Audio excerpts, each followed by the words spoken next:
وتعاونوا على البر والتقوى ولا تعاونوا على الإثم والعدوان. صدق الله مولانا العظيم. د ټولو ناول خو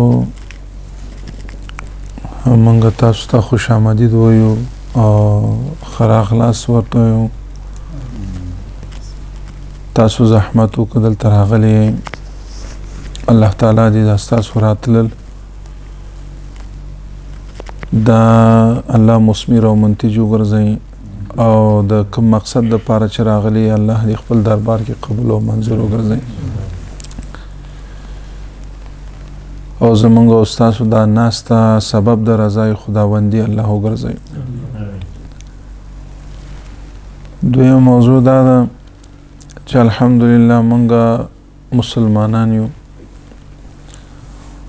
او بیا تاسو زمونږ مشران یې، علما یې، شیوخ یې، بلکې د امت او بیا د مسلمانانو د عام ولس دپاره تاسو مقتدا یې. د ولس اتباع او تابعداري تاسو کوي او حال دا ده چې په ټولنه کې د یو لمر او د ستورو حیثیت لري او د عالم خودونه لویه منقبت ده چې بعض محدثین فرمایي تاسو شیوخ یې چې په هر دور کې یو متقی عالم چې د عمل او د تقوا نمونه وي دا د پیغمبري او د نبی حیثیت لري. نو بیا شاه ولی الله رحمت الله علیه لیکلی ده چې وحی نه راځي خو حیثیت به د نبی وي،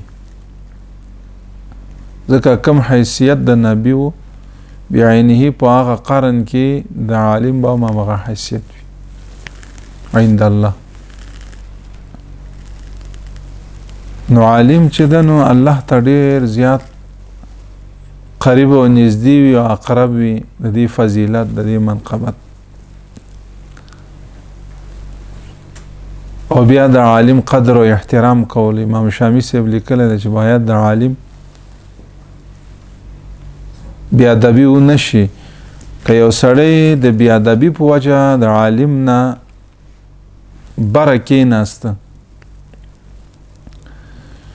وی دې خپل په ایمان نظر ثاني وکړي نو دونه لوی منقبت. او د عالم چې ده نو د دې مثال داسې ده لکه محراب او منبر. نو چې علما خپل په مابین کې اختلافاتو سره مخامخ شي نو بیا د عام مسلمانان ولس ډېر پریشان کېږي او په هر دور کې اختلافات د مذهب په نوم چې شوی هغې نه دشمنانو څه استفاده کړی بیا خپل هدف ته رسېدل دا ډېر ګران دی. ځکه الله تعالی قرآن کریم کې فرمایي چې کله تاسو منځ کې اختلافات پیدا شو نو ستاسو قوت به ختم شي. نو اول خو زمونږ ان شاء الله تعالی اسلامي امارت چې ده د اسلامي امارت اصول او پالیسی دا ده چې دا یو نظام ده او د نظام ما تحت هر څوک حق لري چې په دې هیواد کې د خپل عقیده او د نظریې مطابق د حریت په اندازه او سره د صلاحیت او سره د ظرفیت وخت تیر کړي. دا نه اسلام چاته اجازه ورکوي، نه قرآن چاته اجازه ورکوي، نه حدیث چاته اجازه ورکوي.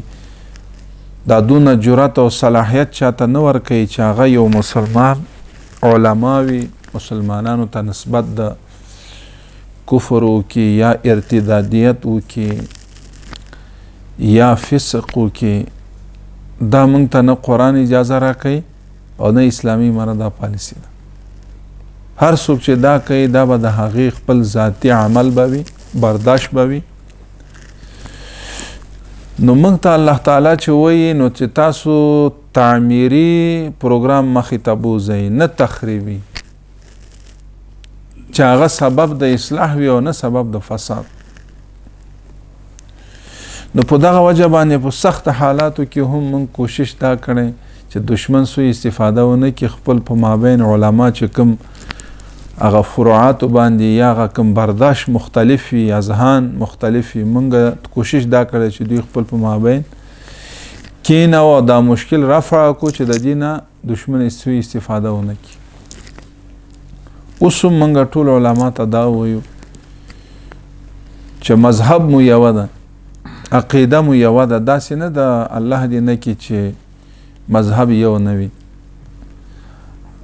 ټول دا دعوا لرو، دعوا نه ده یوازې عملي ده ثابته کړې ده چې موږ د عقیدې او د نظریې په لحاظ باندې موږ الحمدلله مسلمانان یو او د مذهب په لحاظ موږ احناف یو.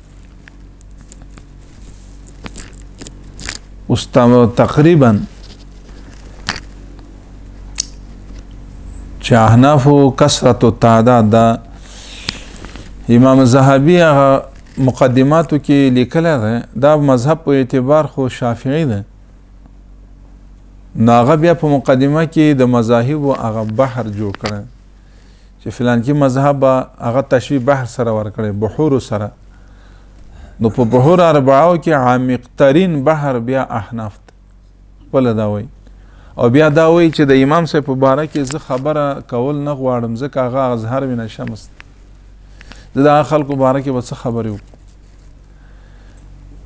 امام شافعي رحمت الله علیه نبی حضرت امام صاحب قبر ته ځي رفع الیدین نه کوي.